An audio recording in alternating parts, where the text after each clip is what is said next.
terus kita mau atau di tebing mau turun ke bawah, yang korban ini tidak bisa turun ke bawah. Nah, maka daripada itu kita bawa ke bawah. Tapi korban tersebut memiliki trauma terhadap ketinggian. Bagaimana rekan solusinya? Terima kasih. Billahi fisabilil haq fasabiqul khairat. Wassalamualaikum warahmatullahi wabarakatuh. Waalaikumsalam warahmatullahi wabarakatuh. Terima kasih rekan Fatih. Pertanyaan yang cukup menarik. Ini sudah kita. Jadi gini, terkait pertolongan pada ketinggian. Iya, ke arah penyelamatan atau biasa kita menyebutnya EMS, evakuasi medan sulit. Nah, jadi tahap evakuasi yang pertama ada namanya asesmen. Kita melakukan asesmen, kita melihat kondisi korban, pengecekan, clear. Kemudian yang kedua adalah kebutuhan. Berdasarkan kebutuhan. Dan yang ketiga adalah penunjang lingkungan. Apakah daerah tersebut ada yang lebih membahayakan atau kondisi hal yang lainnya. Nah, dari tiga ini. Oke, yang pertama kita asesmen kebutuhan dia dulu. Setelah kita tahu, clear, terjunkan tim. Misal ketika tadi korban ini punya trauma atau ketakutan pada ketinggian. Nah, berarti yang perlu dicek adalah rescuer ini sanggup nggak berkomunikasi dengan baik dengan kondisi korban.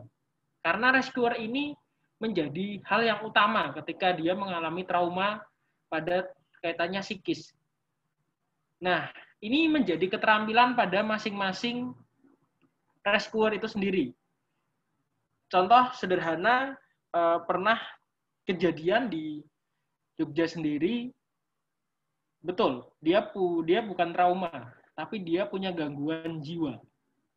Nah, akhirnya pada saat pertolongan pertama itu terjadi di dalam sumur, ketika pengangkatan, itu dia tidak mau dijemput. Sama sekali, dia ditolong. Tidak mau, diajak naik, tidak mau.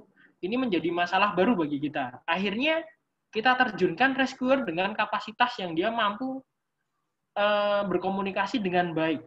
Karena orang ODGJ, orang dengan gangguan jiwa ini punya kekhasan tertentu. Kita kasih, akhirnya ngobrol di bawah, kita rescue dua-duanya, dan akhirnya berhasil. Nah, ini tergantung tinggal bagaimana keterampilan dari rescuer itu sendiri. Atau ketika memang tidak mau, akhirnya mau tidak mau melakukan cara yang lain. Misal, adakah jalur yang lain? Memang mungkin ya, vertikal ini cepat, tapi ketika memiliki masalah baru untuk korban, kita juga tidak akan memberanikan diri.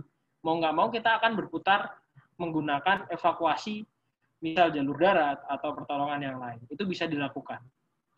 Karena kegiatan pertolongan itu, apalagi di medan sulit, biasanya tidak sesaklek pada teori, lebih cenderung pada kondisi yang di sana. Oke, itu. Nanti bila jawaban tidak terpuaskan, nanti akan saya jawab di akhir sesi, karena ini cukup panjang, karena kaitannya sama psikis seseorang. Oke, gitu. Gitu, rekan Hanif. Oke ya, gitu. Langsung lanjut dulu aja ya, Fatih ya. Nanti ilmunya ada ilmu lagi yang lainnya, karena nanti membahas tadi apa ya, ketinggian tuh ya, atau vertical rescue itu nanti ada ilmunya lagi. Kita sekarang masih dasar-dasar dulu, bagaimana kita berani dulu, atau bagaimana kita memperkenalkan alat-alat apa saja sih yang kita harus punya.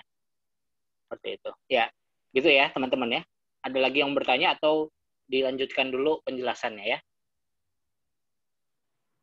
Oke, kita lanjut aja dulu penjelasannya teman-teman ya.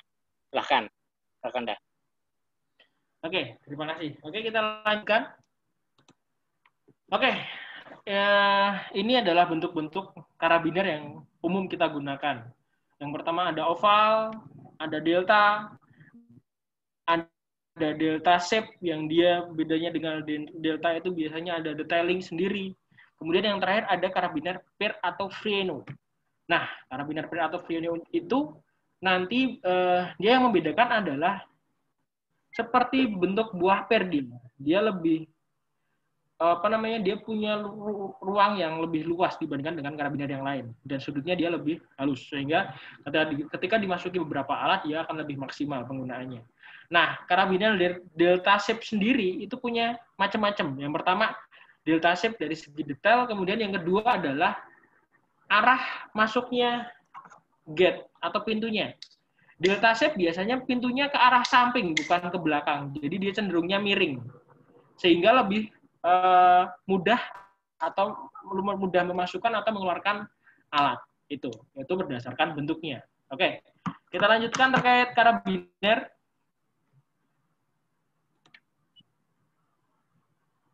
Oke, dari bentuk sudah. Kemudian yang ketiga adalah konektor atau cincin kait. Itu ada dua. Yang pertama tadi karabiner, yang ketiga adalah MR atau Melon Rapid.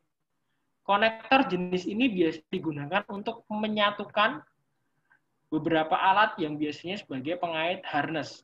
Nah, harness itu biasanya ada yang bentuknya itu dia tidak terkoneksi, jadi cuman ada lubang seperti ini yang harus dikoneksikan. Nah, itu biasanya menggunakan ini, MR atau Melon Rapid.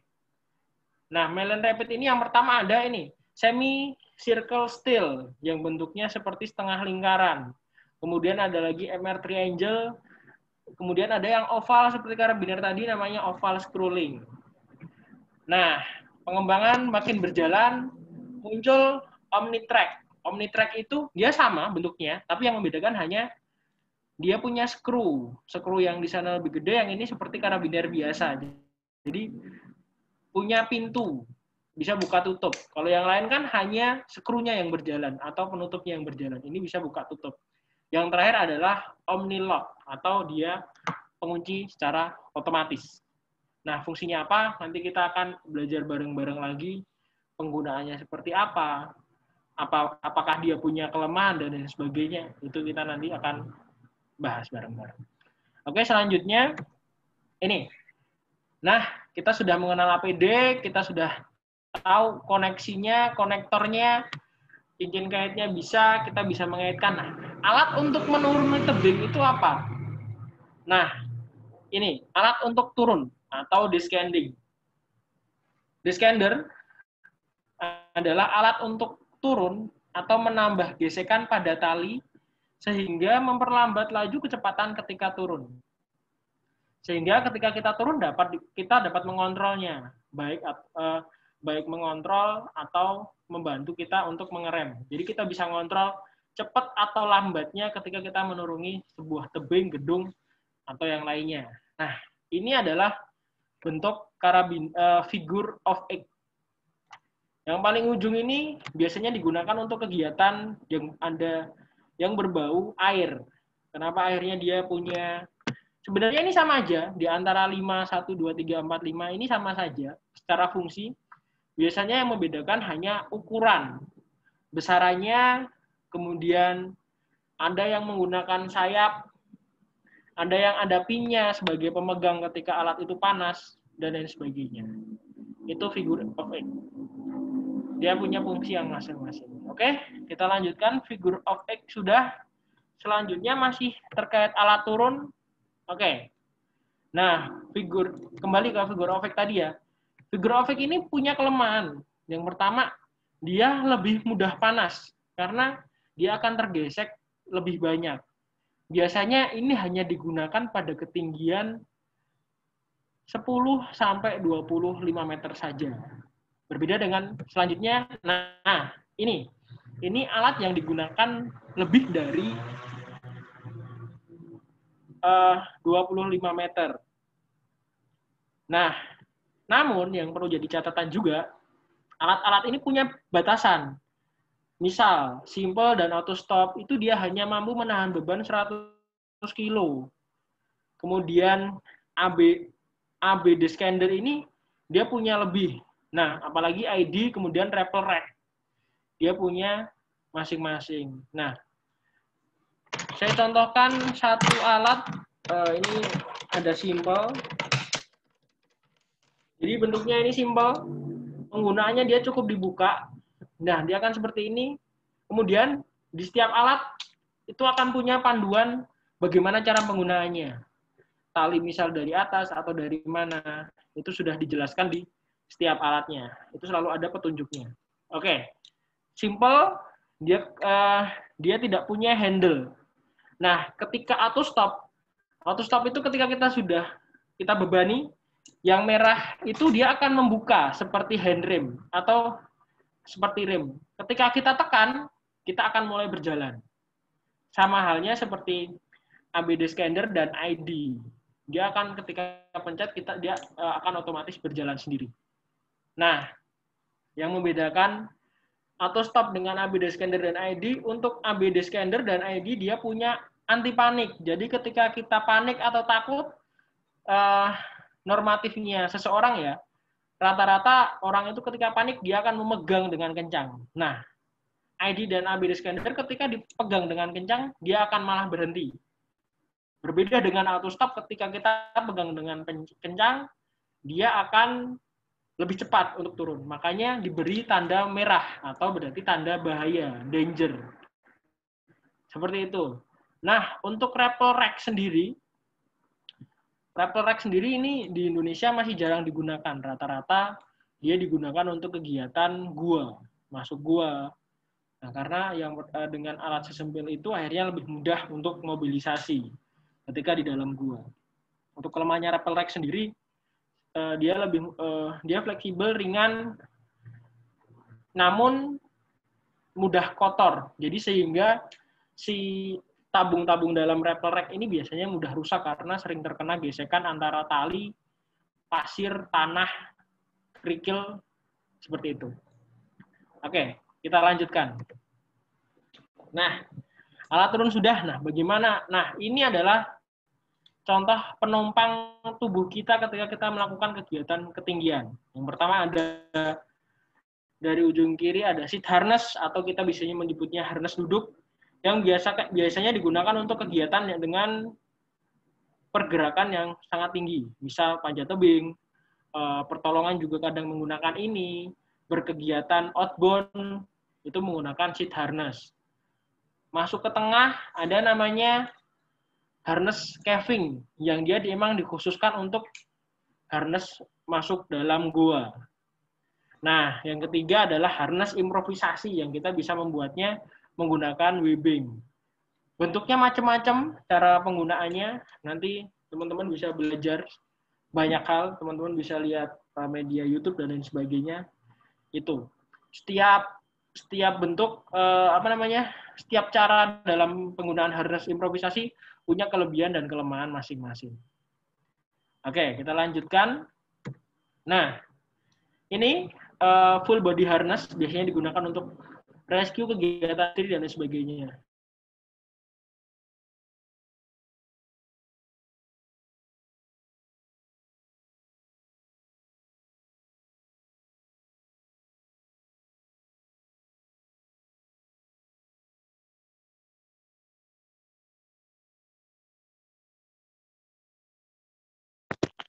Halo, Safik. Lagi nyari alat ya?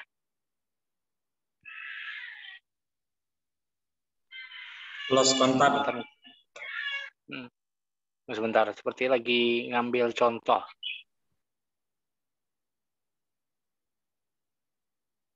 Oke, rekan-rekan sambil menunggu pemateri, bisa disiapkan ya pertanyaan atau yang lainnya.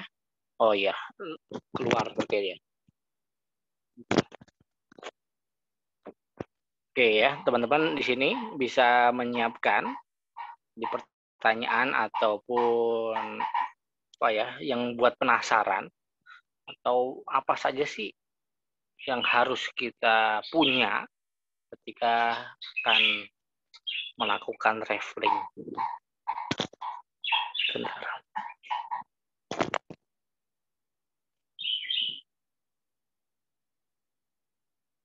Bentar ya, saya ngubungin pemateri dulu.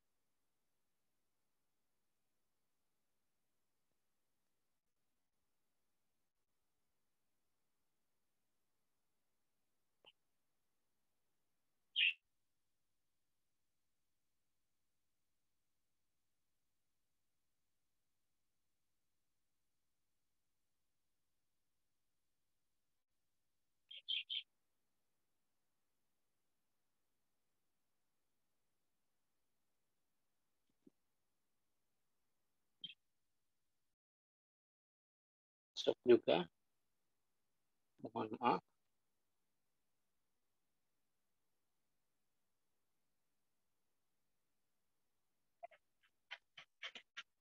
Ya, bisa di ini kan ya, teman-teman semua. Bisa disiapkan pertanyaannya. Karena beliau ini satu, memang ahlinya. Ahli rappelling, ahli caching, pengalamannya banyak sekali. Penyelamatan dalam ketinggian, itu banyak sekali. Dan beliau ahli juga sebenarnya di hutan dan gunung. Reptil juga. Beliau ini adalah mantan ketua HW angkatan 2015. Angkatan 2015-2016. Ketua HW Isbuatan UAD. Dan sekarang beliau sibukannya menjaga Merapi. Ya, Gunung Merapi karena rumahnya memang dekat, tidak jauh dari Gunung Merapi. Maka dari itu dia aktif di SAR Muhammadiyah DIY. Ini ya, ada Bang Ferry, MDMC Bangka Barat. Gimana kabarnya, Bang? Alhamdulillah, Mas, baik. Alhamdulillah ya. Ini muda-muda semua nih. Bang Ferry juga termasuk muda nih ya. Alhamdulillah. Nanti syukur-syukur nanti di MDMC Bangka Barat punya alatnya. Syukur nanti ke water rescue juga. Nanti mungkin lain waktu atau ketika pelatihan-pelatihan, syukur-syukur kita bisa praktek langsung ya. Karena ketika hanya cuma materi ini tanpa praktek sepertinya kurang. Ya. Iya, Mas. Oke. Bentar ya. Ini masih belum ada jawaban dari beliaunya.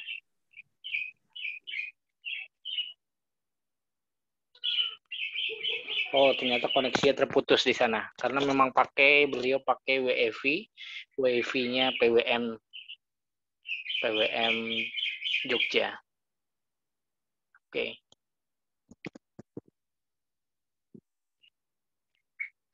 Ini pesan dari beliau, dilanjut dulu. Mungkin, oh ya, mungkin ada masukan atau apa, teman-teman semua? Ada yang mau bertanya? Kita catat dulu.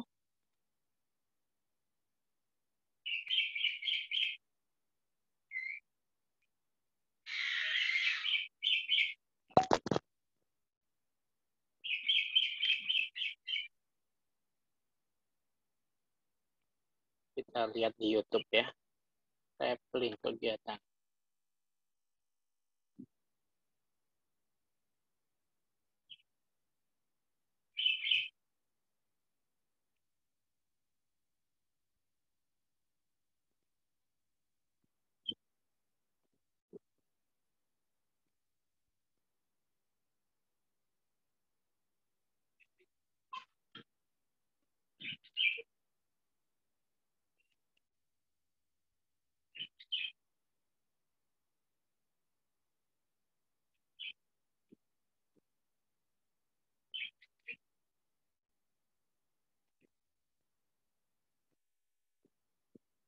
Bentar, saya akan membagikan. Ini kegiatan sekilas nih ya, teman-teman. Bisa dilihat.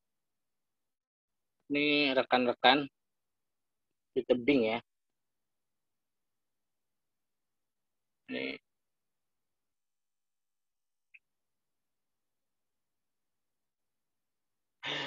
teman MDMC di Jawa sana.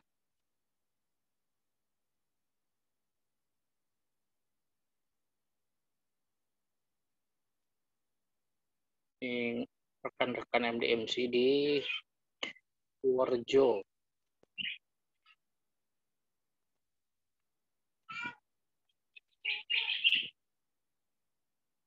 Nanti ini ada caranya ya semua ya. Dari APD dan sebagainya. Kelihatannya gampang.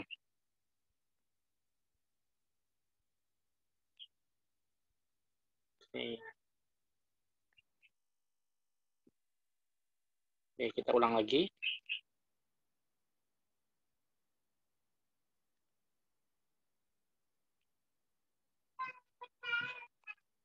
Beliau sudah masuk.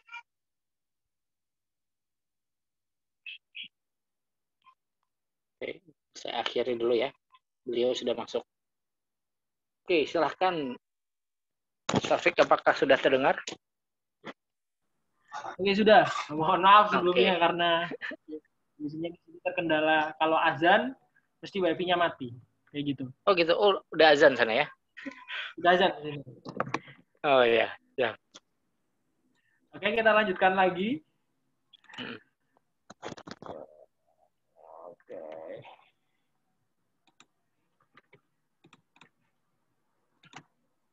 Oke, mohon maaf. Oke. Sampai pada evacuation triangle harness. Nah, ini adalah harness yang memudahkan kita pada saat evakuasi karena dia hanya bentuk kain. Kita taruh bawahnya, packing. Bahasanya ketika kita menyelamatkan itu bahasanya packing ya, packing korban atau penyintas dia aman. Nah, ini sebenarnya yang tadi hampir ditanyakan seperti yang tadi, ketika mengalami trauma. Nah, bentuk penggunaan harness ini lebih membuat nyaman juga pada penyintas sehingga meminimalisir ketakutan atau hal-hal yang perlu dikhawatirkan akhirnya dapat diturunkan atau dapat diredam. Oke, kita lanjutkan. Nah, selanjutnya adalah rope protector atau pelindung tali. Alat ini berfungsi untuk melindungi tali atau gesekan yang biasa kita sebut friksi atau pada luka tali, pada media kasar atau media yang dapat merusak tali. Nah, yang pertama ada namanya rope padding atau padding. Bentuknya macam-macam, ada yang tertutup seperti ini, ada yang terbuka, atau kita biasanya menggunakan yang namanya matras, itu juga bisa. Kain, atau sesuatu hal yang tebal sehingga tidak mengalami gesekan pada tebing atau sudut bangunan. Selanjutnya ada set caterpillar. Jadi bentuknya dia itu roda. Jadi ketika tali itu bergeser di situ, dia akan lebih aman karena sifatnya dia lebih permukaan tabung itu halus, akhirnya tali ini menjadi aman. Selanjutnya adalah roll modul. Roll modul itu dalam satu kotak itu terdapat 1, 2, 3, 4, 5, 6. Ada 6 roda di sana. Jadi ketika tali itu bergeser, dia masih dalam tabung roll tadi, sehingga tali itu dalam kondisi aman. Tidak terjadi gesekan atau terjadi jepitan. Ini biasanya digunakan pada sudut tebing, ketika tali berbelok, atau dan lain sebagainya. Oke, itu untuk melakukan kegiatan. Nah, yang tidak kalah penting adalah kita sudah tahu nih alat-alat yang kita gunakan untuk melakukan kegiatan rappelling. Kita perlu pendukung juga selanjutnya, yaitu namanya anchoring atau anchoring. Ini untuk sistem tambatan yang terbuat dari tali untuk menahan beban. Jadi sebelum kita turun, kita buat anchoring dulu, menahan beban kita, kasih backup, kemudian baru kita bisa turun. Kasih pengaman tali, baru kita bisa turun. Nah, macam-macam anchoring ada alam, bangunan, konstruksi, ancor buatan. Syarat ancor, sedapat mungkin ancor dapat sanggup menahan beban yang sangat berat. Misal kita bermain 70, berarti angkor itu harus lebih mampu menahan dari sekedar 70. Yang kedua adalah tidak rapuh. Angkor itu tidak mudah goyang atau bergerak, atau bahkan kropos dan sebagainya. Tiga, tidak membahayakan bagi penggunanya. Jadi sebisa mungkin itu adalah suatu tanaman atau bisa pohon dan sebagainya. Nah, angkor harus bentar, ikomah brother.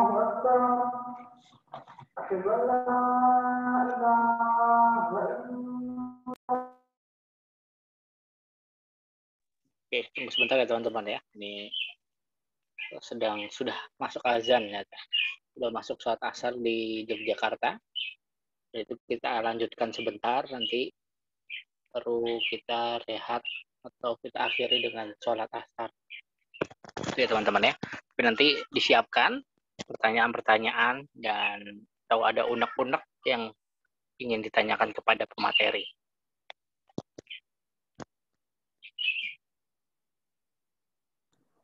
Oke, saya lanjutkan. Nah, catatan yang penting, angkor itu harus kita buat secara yakin. Bahwasanya yakin kuat, yakin tidak akan bergerak, itu penting. Yang kedua adalah harus memiliki backup. Jadi kita membuat penambang pertama, jangan sampai kita nggak membuat backup. Jadi backup itu kita membuat penambang kedua. Lebih banyak, lebih baik. Tapi jangan sampai menghabiskan alat kita, manajemen alat juga perlu. Nah, Misal, kenapa harus ada backup? Jadi gini, kita tidak pernah menginginkan sebuah kecelakaan. Jadi ketika simpul pertama ini putus atau ada problem, kita masih ada simpul kedua. Jadi akhirnya ketika satu problem kita masih diamankan oleh yang kedua. Nah, gambarannya kayak gitu. Oke, selanjutnya, nah ini bentukan jadi diagram ancor. Kurang lebih seperti gambar yang kiri itu. Jadi ada satu penampang utama, kemudian ada juga, itu kan ada batu dan pohon. Nah, itu salah satu utama, satu backup. Nah, untuk rappelling sebenarnya nggak serumit ini ya, karena itu digunakan untuk climbing. Biasanya saya belum menemukan, bahkan kemarin belum sempat membuat foto untuk yang rappelling sendiri. Nah, untuk yang sebelah kanan, ini adalah sudut ketika kita membuat angkor. Sudut ideal itu 60. Jadi 60 sampai di bawah 90. Ketika menyentuh angka 90, berarti akan ada beban lebih di sana. Bahkan di lebih dari 120, beban itu akan berlipat ganda. Misal beban kita 70 kilo, ketika pembuatan angkor nggak baik, beban kita akan menjadi 2 kali lipat, 140 kilo. Karena kaitannya kita bermain dengan gaya. Seperti itu. Oke, untuk angkor seperti itu. Selanjutnya, nah, angkor kita sudah tahu cara memilih angkor yang baik dan yang benar. Yang tak kalah penting adalah simpul apa yang kita buat untuk bermain ketinggian. Ini. Bermain ke ketinggian, ada 5 simpul pokok. Yang pertama, fisherman, teman-teman belajar. Alpine butterfly, banyak di mana-mana, teman-teman bisa belajar secara mandiri. Water knot instruction, biasanya untuk menyambung webbing. Jadi teman-teman bisa menyambung webbing dari situ. Yang keempat adalah on back knot. Itu biasanya digunakan untuk kita turun. Jadi kita buat on back, simpul 8 on back, kita kaitkan ke karabiner, kemudian kita kaitkan ke angkor. Sebenarnya bisa ada pilihan, teman-teman bisa menggunakan double bowline knot atau on back knot. Di dua simpul ini punya kelebihan dan kelemahan masing-masing, tergantung terbiasaan teman-teman itu sendiri. Nanti bisa praktek realnya, teman-teman bisa cari di mana aja banyak. Oke, itu terkait simpul. Oke, itu dari Mas Hanif kurang lebih untuk menjalani rappelling itu kita bisa melakukan. Menjalani rappelling itu ya. Oke, terima kasih Rakanda Safik. Gimana teman-teman? Apakah ada yang mau bertanya? Halo? Apakah ada yang mau bertanya? Yang bertanya bisa angkat tangan. Ini kalau diam saja, saya anggap paham berarti ya. Paham atau bingung? Oh ya, nih. Alhamdulillah nih dari MDMC Bangka Barat. Oh ya. Ya Pak Ferry, silahkan. Ya, Assalamualaikum Mas Safik. Waalaikumsalam Bapak. Ya, saya Ferry dari MDMC Bangka Barat. Apa kabar? Alhamdulillah, baik-baik. Ya, kami baru dibentuk Pak untuk MDMC Bangka Barat. Sambil menunggu pelantikan ini Pak. Jadi kemarin tadi ya dari Mas Hanif langsung ngabarin untuk mengadakan ini ya, ada materi ya terkait ini. Mungkin materi ini sangat berguna sekali bagi kami untuk pencerahan ya, karena kami juga butuh bimbingan ya dari kawan-kawan yang sudah punya banyak pengalaman ya.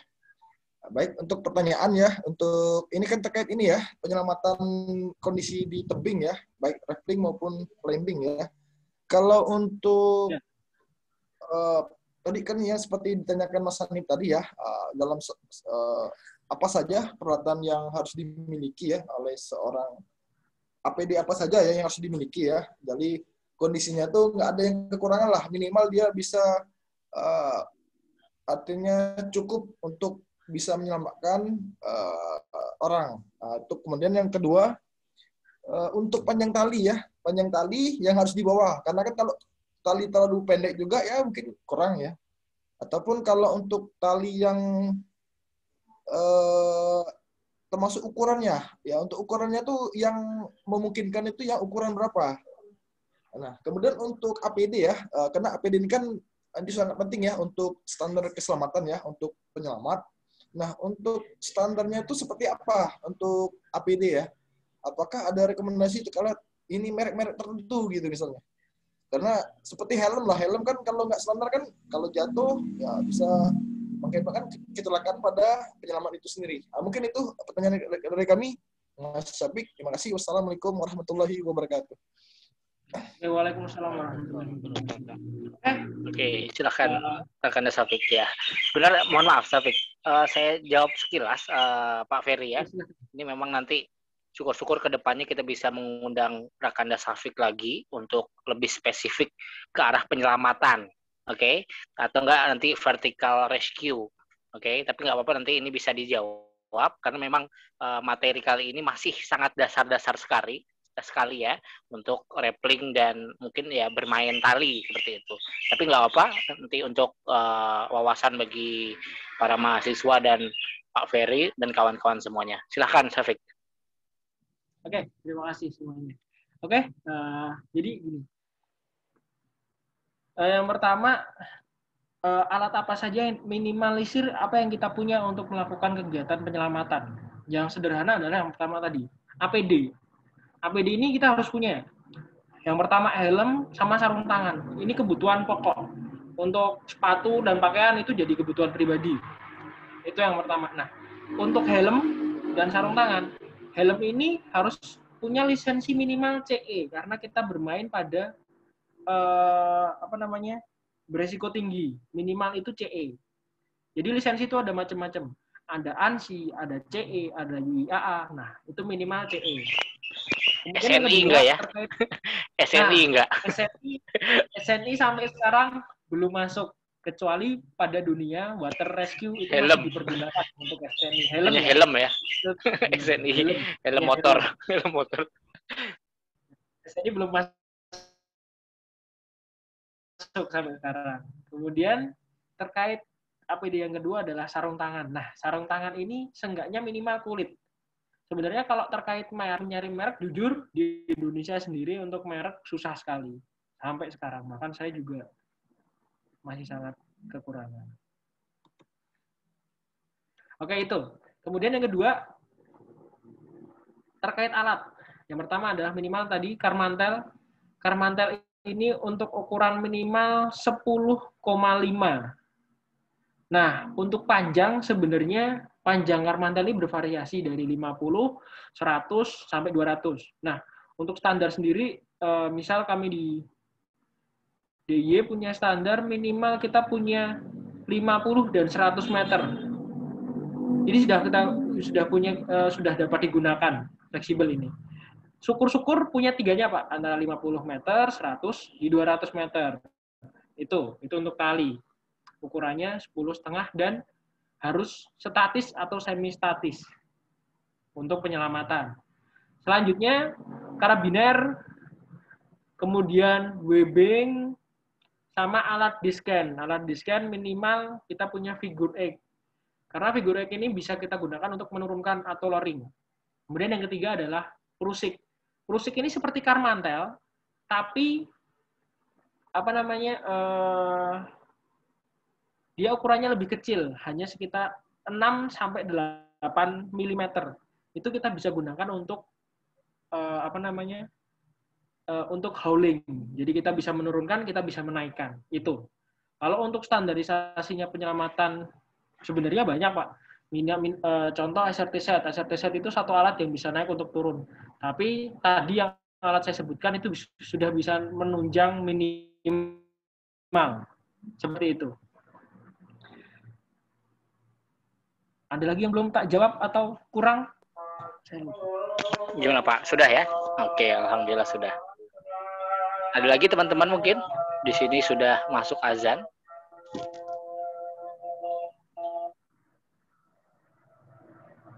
Oke, ini waktunya juga ternyata sudah dikit lagi, Fik. Sudah sekitar 2 menit lagi. Ya, oke. Coba bisa ditayangkan aja itu video. Oke. Ini saya tayangkan video terkait rappelingnya. Tapi di sini nanti saya akan jelaskan karena ada beberapa kekurangan juga di sini.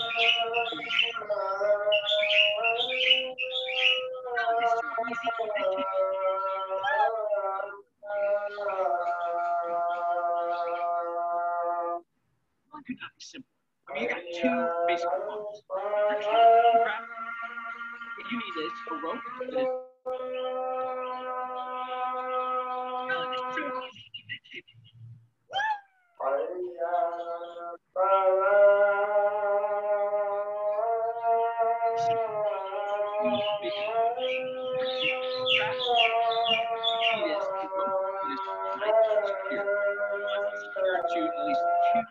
very strong staples. The harness, a plate, and a carrot. So what you do is put the rope through the center of the plate and wrap it over the top.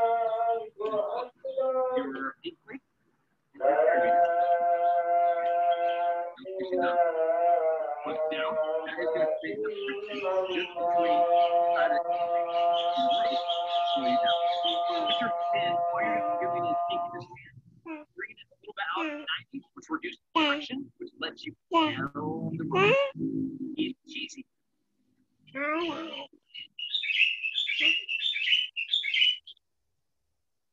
Oke, itu terkait video. Jadi mohon maaf karena ini adalah video yang paling detail, dia menjelaskan dari awal cara pemasangan sampai memegang desain yang baik itu seperti apa. Tapi yang menjadi kekurangan di video ini yang pertama adalah terkait tingkat keamanan, safety-nya. Yang pertama dia tidak menggunakan helm, yang kedua karena ini video untuk khusus militer ya, jadi dia menggunakan jam. Jadi karena untuk di-scan untuk pertolongan serbu cepat. Jadi dia menggunakan lompatan. Kalau untuk rappelling sendiri untuk melompat itu tidak direkomendasikan karena untuk alat melompat dan sebagainya itu macam-macam dan beda-beda. Nah, yang jadi kelebihan di sini adalah dia menggunakan